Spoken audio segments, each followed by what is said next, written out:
पहला हो गया आपका कि ट्रस्ट के केस में सेक्शन 12 जब कहता है कि आपको ऑडिट कराना पड़ेगा, तो उस केस में आप क्या देखते हो, 3 बातें देखते हो। एक तो प्रिलिमिनरी देखना पड़ता है आपको, दूसरा आपको क्या देखना पड़ता है कि ड्यूरिंग द ऑडिट क्या-क्या चेक करोगे, तीसरा आपको देखना पड़ता है कि भैया अकाउंटिंग प्रिंसिपल कौन-सा हमको फॉलो करना पड़ता है। उसके बाद एनेक्सर में क्या लगता है, तो एनेक्सर में 13 सबसेक्शन 3 का आपको सर्टिफाइड लिस्ट ऑफ पर्सन लगाना पड़ता है, याद रखिएगा। और इसमें अब 35D और 35E में आ जाइए। इसमें क्या है कि फॉर्म नंबर है 3AE और इसमें क्या होता है, आपको अगर एक्सपेंडिचर लेना है 35D वाला और E वाला कमेंसमेंट ऑफ बिजनेस के बाद, तो उसके लिए आप ऑडिट करवाइएगा और ऑडिट करवा करके आपको फाइल करना पड़ता है।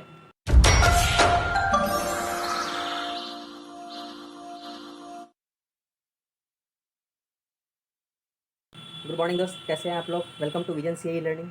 तो अब हमारा टारगेट है नवंबर 2021। ठीक है, इस बार का पेपर इतना आसान नहीं था, थोड़ा टफ पेपर था, तो आपको उसी अकॉर्डिंग काम करना है, उसी अकॉर्डिंग पढ़ाई करनी है। ठीक है, टू द पॉइंट पढ़ना है, फोकस्ड होकर के पढ़ना है। ये लेक्चर आप आराम से देख सकते हैं, अगर पहली बार आपने क्लास कहीं कर लिया है तो भी देख सकते हैं, और नहीं भी किया है तो फर्स्ट टाइम अगर आप देख रहे हैं तो भी कर सकते हैं आप। इससे आप अपनी पूरी क्लास ऑडिट की कंप्लीट कर सकते हैं।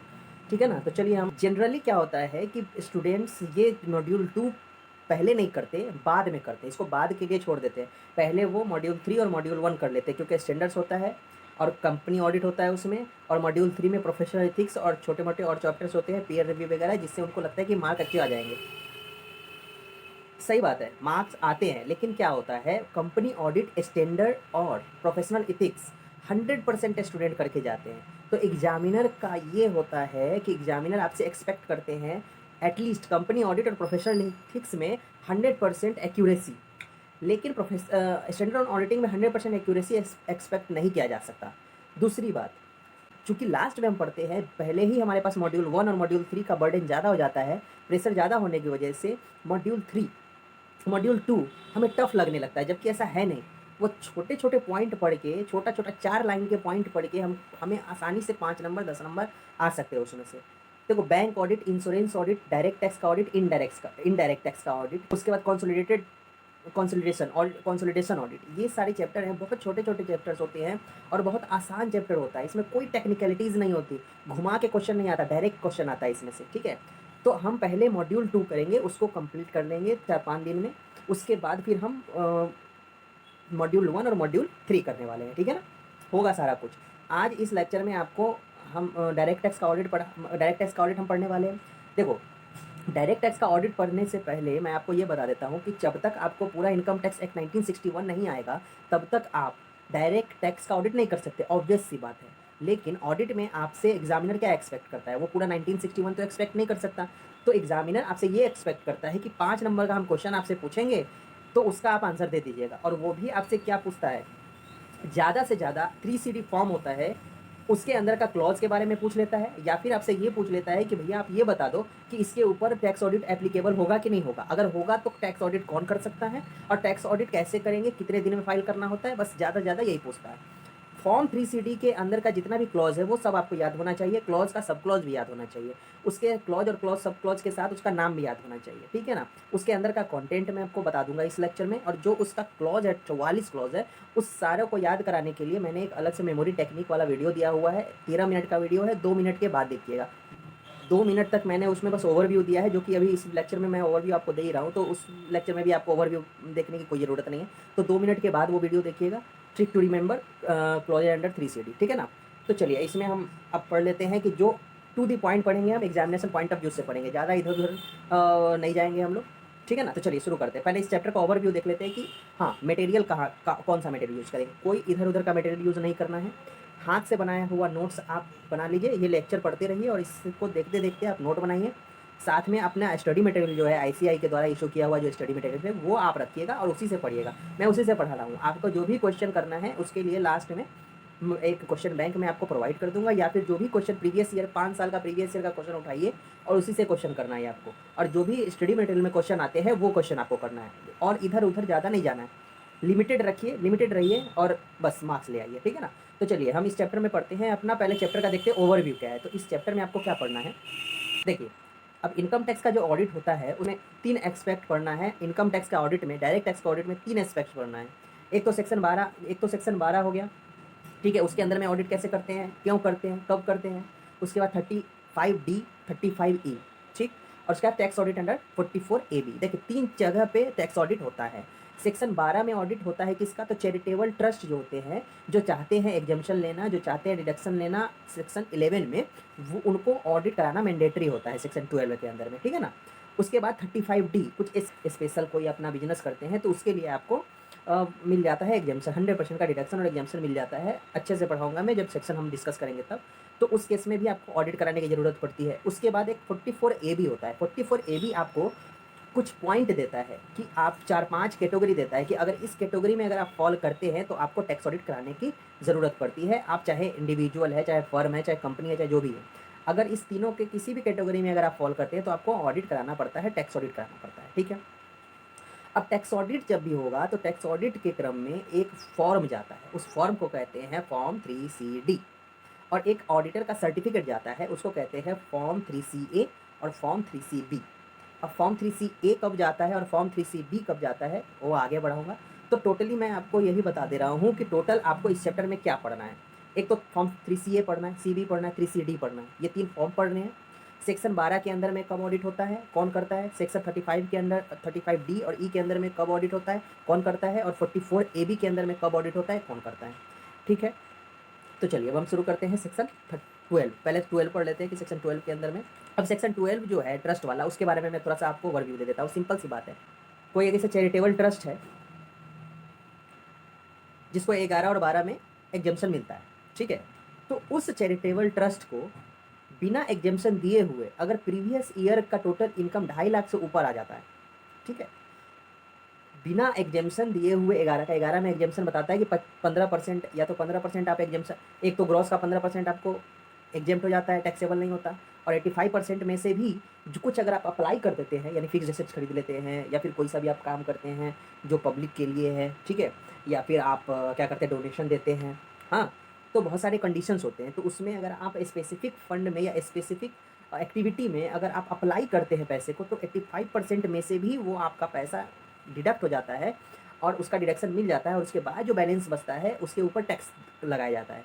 लेकिन ये सेक्शन कहता है, सेक्शन 12A कहता है कि देखो भैया, वो एग्जेम्पशन छोड़ दो, भूल जाओ, सीधा सीधा आप पिछले साल का, प्रीवियस ईयर का टर्नओवर इनकम देखो। आप अगर 2.5 लाख रुपये से ऊपर है, maximum amount not chargeable to tax, यानी पिछले साल में सब कुछ छोड़ दो इधर, और उसके बाद देखो कि पिछले साल में आपका अगर income not chargeable to tax limit से ज़्यादा है। Not chargeable to tax limit कितना होता है, 2.5 लाख होता है। 2.5 लाख तक अगर किसी का इनकम है तो टैक्स नहीं लगेगा, ट्रस्ट को भी या इंडिविजुअल या HUF को नहीं लगता है, ट्रस्ट नहीं लगता है ना।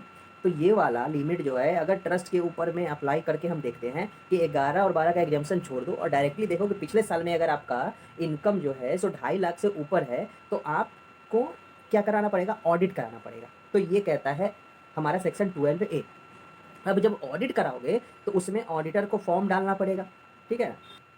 ऑडिट रिपोर्ट जो होता है वो सेक्शन 12A के अंदर में फॉर्म नंबर 10B वो डालना पड़ता है ऑडिटर को, ठीक। अब फॉर्म 10B में ऑडिट रिपोर्ट जाएगा। ऑडिटर क्या चेक करेगा, रूटीन चेक में पूछ सकता है ये क्वेश्चन। ट्रस्ट का ऑडिट करने जाते हो तो 4 बातें आपको देखनी है। उस 4 बातों को देखने के बाद आप ऑडिट रिपोर्ट अपना 10B में फाइल करोगे, ठीक। तो अगर क्वेश्चन आ जाता है तो नॉर्मली, अगर आपको मान लो ये याद नहीं है पॉइंट, ऐसे तो पॉइंट एज इट इज़ आपको लिखना पड़ेगा, लेकिन आपको पॉइंट याद नहीं है तो बिना याद रखे हुए आपको क्या लिखना है। सबसे पहले किसी का भी ऑडिट करने जाते हो तो क्या चेक करते हो, बुक्स ऑफ अकाउंट चेक करते हो, बुक्स ऑफ अकाउंट चेक करते हो। दूसरा, जो एक्ट उसके ऊपर एप्लीकेबल है, अगर कंपनी का ऑडिट करने जाते हो तो कंपनी एक्ट एप्लीकेबल है तो वो कंपनी एक्ट को फॉलो कर रहा है कि नहीं कर रहा है, ये चेक करते हो। ट्रस्ट का रजिस्ट्रेशन लिया है आपने, आपने जो भी जिस कंडीशन के ऊपर में ट्रस्ट का रजिस्ट्रेशन लिया है वो आप फुलफिल कर रहे हो कि नहीं कर रहे हो, ठीक है। उसके बाद आप क्या चेक करोगे कि जो बैलेंस शीट आपको मिला है वो ऑथराइज है कि नहीं है, ये चेक करते हो। उसके बाद और क्या देखते हो कि भैया जो भी काम हो रहा है, जो भी अकाउंटिंग एंट्री हो रही है, या फिर जो भी बिल काटा जा रहा है वो ऑथराइज पर्सन के द्वारा काटा जा रहा है कि नहीं जा रहा है, ठीक। तो कभी भी हम कोई ऑडिट करने जाते हैं तो नॉर्मली हम यही चेक करते हैं कि एक तो बुक्स ऑफ अकाउंट उसका सही है कि नहीं है। दूसरा नंबर में वो जो जिस एक्ट के अंदर में आता है वो एक्ट अप्लाई कर रहा है कि नहीं कर रहा है। तीसरा नंबर में जो ऑथराइज पर्सन के द्वारा काम हो रहा है कि नहीं हो रहा है, बैलेंस शीट ऑथराइज है कि नहीं है, ट्रायल बैलेंस उसका कैसे बना हुआ है, बैलेंस शीट ट्रायल बैलेंस से तो बनेगा, तो ट्रायल बैलेंस सही बना हुआ है कि नहीं बना हुआ है। अब हम पॉइंट देख लेते हैं इसमें कि स्पेसिफिक पॉइंट 10B को बनाने के लिए उससे पहले हमको स्पेसिफिक पॉइंट क्या चेक करना पड़ेगा। तो देखिए रूटीन चेकिंग में क्या लिखा हुआ है, लिखा हुआ है check the books of account, लिखा हुआ है तो check of books of account वही बात है। अगला लिखा है wow is the transaction of trust to certified that, क्या सेटिस्फाई करेगा कि ट्रांजेक्शन वो एम्बिट ऑफ द ट्रस्ट है कि नहीं है, जो ट्रांजेक्शन हो रहा है वो fall with in the ambit of the trust, यानी उसके कंडीशन के अंदर में आ रहा है कि नहीं आ रहा है। तो transaction properly authorise, transaction authorise है कि नहीं प्रॉपर्ली। उसके बाद क्या है, ट्रस्ट का जो इनकम है प्रॉपर्ली अकाउंटेड फॉर। अब एक्सपेंस जो है वो सही तरीके से उसका अकाउंटिंग किया है कि नहीं किया है, ठीक है। तो यही सारी बातें देखते हैं। अगला क्या है, ऑब्टेन ट्रायल बैलेंस, हम ट्रायल बैलेंस लेते हैं, ठीक है, सर्टिफाई बाई ट्रस्टी। ट्रस्टी के द्वारा, इसमें एक स्पेसिफिक पॉइंट देख लो, ट्रस्टी हमेशा कोई भी अगर डॉक्यूमेंट लेंगे तो हम जैसे रिटर्न रिप्रेजेंटेशन लेते हैं, वैसा ट्रस्ट में क्या होता है कि हम कोई भी डॉक्यूमेंट इससे लेते हैं तो ट्रस्टी से सर्टिफाई करके लेते हैं। कुछ कुछ टेक्निकल पॉइंट और की वर्ड्स होते हैं, उसको कभी नहीं भूलना। अब ट्रस्ट का ऑडिट करने जा रहे हैं और ट्रस्ट के बारे में जब हम बात कर रहे हैं तो 10B हम कभी नहीं भूलेंगे, सेक्शन 11-12 नहीं भूलेंगे, सेक्शन 12A नहीं भूलेंगे, ट्रस्टी नहीं भूलेंगे, ठीक है ना। तो ये सब चीज़ हम ध्यान में रखते हैं और इसका ऑडिट करते हैं, ठीक है। देखो, कभी भी किसी भी ऑर्गेनाइजेशन का ऑडिट करने जाते हैं तो तीन पार्ट में उसका ऑडिट कंप्लीट होता है। एक, ऑडिट करने से पहले हम क्या करेंगे, दूसरा ऑडिट ड्यूरिंग द ऑडिट क्या करेंगे, और तीसरा ऑडिट क्लोजर क्रम में क्या करेंगे, जब ऑडिट हम क्लोज कर रहे होंगे उस वक्त हम क्या करेंगे। तो इसमें भी ट्रस्ट के काम में भी आपको 3 बातें रखनी है। तो जब ड्यूरिंग द ऑडिट वाला रूटीन चेक आपको मैंने बता दिया कि बुक्स ऑफ अकाउंट चेक करोगे, ट्रस्ट के अकॉर्डिंग अपना बुक्स ऑफ अकाउंट मेंटेन किया है कि नहीं किया है, ठीक है ना, एक्सपेंस और अपना इनकम कैसे रिकॉर्ड कर रहा है, जो आप ट्रायल बैलेंस ले रहे हो वो ट्रस्टी के द्वारा सर्टिफाई है कि नहीं है, बैलेंस शीट आप ऑब्टेन कर रहे हो ट्रस्टी के द्वारा सर्टिफाई है कि नहीं है। अब क्या होता है कि जब हम इसका ऑडिट करने जाते हैं तो उससे पहले हम कुछ प्रिलिमिनरीज को देखते हैं, कुछ पहले हम ऑडिट करने से पहले कुछ बातों पे ध्यान रखेंगे। वही वाली बात, भैया किसी का भी ऑर्गेनाइजेशन पे का ऑडिट करने जाते हो तो लेटर ऑफ एंगेजमेंट लेते हो ना, यहाँ पे भी वो काम करेंगे, हम लेटर ऑफ एंगेजमेंट लेंगे तो इसका स्टाइल थोड़ा सा चेंज हो जाता है, इसका थोड़ा सा स्टाइल चेंज हो जाता है, ठीक है ना। हम क्या करते हैं, एक सर्टिफिकेट लेते हैं, हम सर्टिफिकेट लेते हैं किससे, हम किससे लेते हैं सर्टिफिकेट, ट्रस्टी से लेते हैं। किस बात का, तो इस बात का कि हमारा स्कोप क्या है, हमारा स्कोप क्या है और उन्होंने हमें अपॉइंट किया है। दूसरा, लेटर ऑफ एंगेजमेंट लेते हैं, ठीक है। उसके बाद ओपनिंग बैलेंस का भी सर्टिफिकेट लेते हैं कि हाँ भैया ओपनिंग बैलेंस आपका इतना है, आप सर्टिफाई करके दे दीजिए, ठीक है।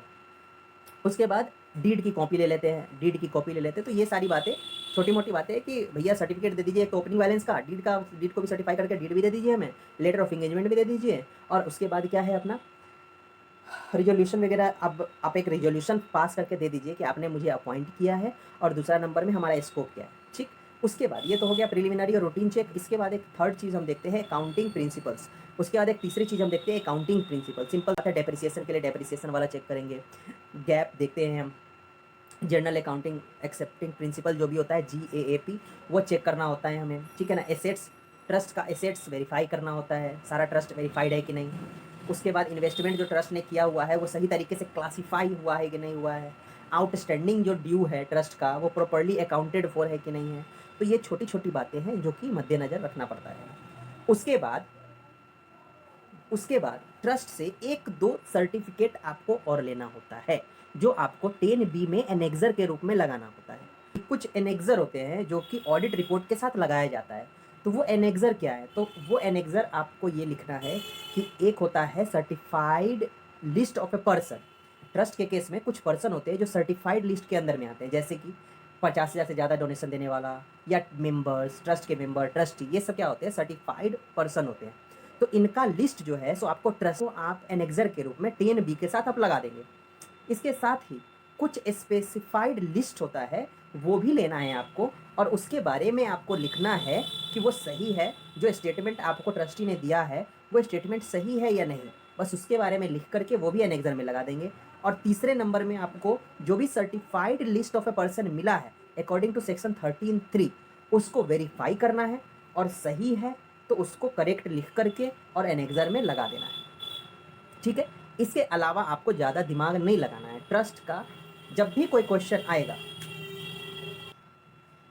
तो जब भी कोई डायरेक्ट टैक्स ऑडिट के अंदर में क्वेश्चन आएगा ट्रस्ट से रिलेटेड, तो वो ज़्यादा से ज़्यादा ये पूछेगा कि ऑडिट अगर ट्रस्ट का करने जा रहे हो तो उसका प्रिलिमिनरीज बता दीजिए, या ड्यूरिंग द ऑडिट आप क्या करेंगे, रूटीन चेक क्या करेंगे ये बता दीजिए, या फिर वो पूछेगा अकाउंटिंग स्टैंडर्ड में आप क्या चेक करेंगे, या फिर वो पूछेगा कि ऑडिट रिपोर्ट के एनेक्सर में क्या लगता है। तो आप प्रिलिमिनरी में वही 3 4 5 बातें हैं कि आप क्या लेंगे, सर्टिफिकेट लेंगे, ओपनिंग बैलेंस का सर्टिफिकेट लेंगे, रिजोल्यूशन ले लेंगे आप अपने स्कोप का, ठीक है ना। उसके बाद आप एक और सर्टिफिकेट, आप लेटर ऑफ अपॉइंटमेंट में सिग्नेचर कर दे देंगे, यही सारी बातें हैं। उसके बाद ड्यूरिंग द ऑडिट आप क्या करेंगे, बुक्स ऑफ अकाउंट चेक करेंगे, ट्रस्ट के हिसाब से जिस जिस बेसिस पे उसने ट्रस्ट का रजिस्ट्रेशन लिया है उसी बेसिस पे वो काम कर रहा है कि नहीं कर रहा है, इनकम और एक्सपेंस को जो है सो अकाउंट फॉर सही तरीके से कर रहा है कि नहीं कर रहा है, ठीक है ना। बैलेंस शीट और जो आपका ट्रायल बैलेंस है वो ट्रस्टी के द्वारा सर्टिफाई है कि नहीं है। उसके बाद अकाउंटिंग प्रिंसिपल में आपको GAAP लगाता है कि नहीं, डेप्रिसिएशन सही तरीके से लगाया है कि नहीं, एसेट्स को सही तरीके से वेरीफाई किया है कि नहीं किया है, इन्वेस्टमेंट को क्लासीफाई सही तरीके से किया है कि नहीं, ठीक है ना। लाइबिलिटी को अच्छे तरीके से वो जैसे प्रॉपरली तरीके से अकाउंट फॉर किया है कि नहीं किया है, ये सारी बातें। और एनेक्सर में 10B के एनेक्सर में आपको क्या लगाना है, 10B के एनेक्सर में आपको सर्टिफाइड लिस्ट ऑफ पर्सन जो होता है सेक्शन 13 सब सेक्शन 3 के अंदर में उस लिस्ट को लगाया है कि नहीं, वो लिस्ट आपको ट्रस्टी ने दिया है कि नहीं, अगर दिया है तो उस लिस्ट को आपको एनेक्सर के रूप में लगाना है। उसके बाद कुछ स्पेसिफाइड लिस्ट ऑफ स्टेटमेंट होता है वो आपको लेना है और उसके बारे में भी आपको क्या इन्फॉर्मेशन अगेंस्ट जो भी आपको लिस्ट दिया गया है उसके बारे में एक्सप्लानेटरी और सपोर्टिंग शेड्यूल आपको लगाना है। उसके बाद वेरीफाई आपको करना है कि इसको स्पेसिफाइड जो सर्टिफाइड लिस्ट ऑफ पर्सन है उसको वेरीफाई करना है और वो आपको एनेक्सर में लगा देना है। तो इस तरीके से आपका ये हो जाता है ट्रस्ट का जो है सो ऑडिट। खत्म हो गया ट्रस्ट का ऑडिट। दो एस्पेक्ट्स और बच गया, एक 35D 35E और दूसरा सेक्शन 44AB, ठीक है। अब आता है ऑडिट अंडर सेक्शन 35D और 35E, यानी इनकम टैक्स एक्ट क्या कहता है। इनकम टैक्स एक्ट ये कहता है कि अगर आप 35D और 35E के अंदर में अगर कोई एक्सपेंडिचर का डिडक्शन चाहते हैं, यानी उसमें क्या होता है कि बेसिकली आप कोई बिजनेस करना चाह रहे हैं और बिजनेस करना चाह रहे हैं, उस बिजनेस को खोलने से पहले यानी ऑपरेट करने से पहले जब आप ऑपरेशन में आते हैं उससे पहले कुछ खर्चा करते हैं और कुछ खर्चा जो कर देते हैं, बिजनेस तो अभी हो नहीं रहा तो उसका आप डिडक्शन कब लीजिएगा, बिजनेस जब आप करने लग जाइएगा, जब आपका बिजनेस कॉमेंस हो जाएगा तब। तो उस खर्चे का आप जब आप डिडक्शन बिजनेस कॉमेंस होने के बाद लीजिएगा तो उसका डिडक्शन आपको तभी मिलता है जब आपने ऑडिट करवा रखा है ऑडिटर से। और उस form number 3AE, form number याद रखना है, इसमें 3 बातें बस याद रखनी है कि किसको ऑडिट कराना है, किसको ऑडिट कराना है, कौन ऑडिट करेगा और फॉर्म नंबर क्या है। तो फॉर्म नंबर इसमें है 3AE। फॉर्म नंबर 3AE में ऑडिट रिपोर्ट जाएगा। ऑडिट किसको कराना है तो अदर देन कंपनी और कोऑपरेटिव सोसाइटी, क्योंकि कंपनी का ऑडिट कंपनी एक्ट में हो जाता है, इसलिए एक्सपेंडिचर को लेने के लिए इसको अलग से ऑडिट कराने की ज़रूरत नहीं पड़ती। तो अगर कोई अदर देन कंपनी है या कोऑपरेटिव सोसाइटी है, उसके अलावा अगर किसी को इसका डिडक्शन चाहिए 35D और 35E वाला डिडक्शन अगर चाहिए कॉमेंसमेंट के बिजनेस कॉमेंसमेंट के बाद, तो वो ऑडिटर से ऑडिट करवाएगा और एक ऑडिट रिपोर्ट जनरेट होता है जो कि फॉर्म नंबर 3AE में सबमिट किया जाएगा, ठीक है। अब ऑडिटर क्या देखेगा तो स्पेसिफिकली कुछ नहीं लिखा, जनरली जैसे ऑडिट किया जाता है वैसे ही जनरल अकाउंटिंग प्रिंसिपल लगा करके ऑडिटर ऑडिट करेगा और स्टैंडर्ड ऑडिटिंग जो होता है अपना वो नॉर्मली लगा करके ऑडिट करके बुक्स ऑफ अकाउंट दे देगा, ठीक है ना। तो ये आपका 35E और 35D भी खत्म हो गया। 2 चीज़ आपका खत्म हो गया। पहला हो गया आपका कि ट्रस्ट के केस में सेक्शन 12 जब कहता है कि आपको ऑडिट कराना पड़ेगा तो उस केस में आप क्या देखते हो, 3 बातें देखते हो। एक तो प्रिलिमिनरी देखना पड़ता है आपको, दूसरा आपको क्या देखना पड़ता है कि ड्यूरिंग द ऑडिट क्या क्या चेक करोगे, तीसरा आपको देखना पड़ता है कि भैया अकाउंटिंग प्रिंसिपल कौन सा आपको फॉलो करना पड़ता है। उसके बाद एनेक्सर में क्या लगता है तो एनेक्सर में 13 सब सेक्शन 3 का आपको सर्टिफाइड लिस्ट ऑफ पर्सन लगाना पड़ता है, याद रखिएगा। उसका ड्यूरिंग द ऑडिट में वही सर्टिफिकेट सर्टिफाई ले लेंगे, क्या बोलते हैं उसको, अपना ट्रायल बैलेंस, बैलेंस शीट, ठीक है ना। उसके बाद और भी बहुत सारे कुछ है कि बुक्स ऑफ अकाउंट सही से मेंटेन किया है कि नहीं किया है, ट्रस्ट जिस बेसिस पे उसने अपना लिया था रजिस्ट्रेशन वो वाला फॉलो कर रहा है कि नहीं कर रहा, इनकम और एक्सपेंडिचर को वो सही तरीके से अकाउंट फॉर कर रहा है कि नहीं कर रहा। उसके बाद प्रीलिमिनरी में क्या देखेंगे तो वही ओपनिंग बैलेंस का सर्टिफिकेशन ले लेंगे, ट्रायल बैलेंस का सर्टिफिकेशन ले लेंगे, सर्टिफिकेट ले लेंगे ट्रस्टी के द्वारा, अपना रिजोल्यूशन बोलेंगे उसको कि फाइल का रिजोल्यूशन पास करके दे दो भैया कि आपने हमको अपॉइंट किया है और हमारा स्कोप क्या है, और लेटर ऑफ अपॉइंटमेंट, ठीक है ना। ये सारी बातें एनेक्सर में तो बताई दिया मैंने आपको। और 35D और E में, हाँ उसका फॉर्म क्या था 10B था उसका फॉर्म, ठीक है। और इसमें अब 35D और 35E में आ जाइए। इसमें क्या है कि फॉर्म नंबर है 3AE और इसमें क्या होता है आपको अगर एक्सपेंडिचर लेना है 35D वाला और E वाला कॉमेंसमेंट ऑफ बिजनेस के बाद तो उसके लिए आप ऑडिट करवाइएगा और ऑडिट करवा करके आपको फाइल करना पड़ता है। दूसरी बात, ट्रस्ट में एक चीज़ छूट गया कि ऑडिट किसको कराना पड़ता है। ऑडिट किसको कराना पड़ता है तो ऑडिट उसको कराना पड़ता है कि जिसका 2.5 लाख से ऊपर इनकम है बिना 11 और 12 का एग्जाम्पशन लिए हुए, 11-12 का एग्जाम्पशन छोड़ करके नॉर्मल इनकम देखेंगे पिछले साल का, अगर 2.5 लाख से ऊपर है तो वो ऑडिट कराना उसके लिए मैंडेटरी हो जाता है, ठीक है। उसके बाद इसमें ऑडिट किसको कराना पड़ता है तो 35D और 35E में ऑडिट उसको कराना पड़ता है जो 35D और ई का एक्सपेंडिचर क्लेम करना चाहता है कमेंसमेंट ऑफ बिजनेस के बाद, और वो बंदा, वो एसएससी कंपनी और कोऑपरेटिव सोसाइटी नहीं होना चाहिए, कंपनी और कोऑपरेटिव सोसाइटी के अलावे जो एसएससी है उसके ऊपर ये लगता है, ठीक है ना। चलिए अब हमारा थर्ड एस्पेक्ट बच गया और सबसे बड़ा है, वो है हमारा tax audit under section 44 AB, ठीक है।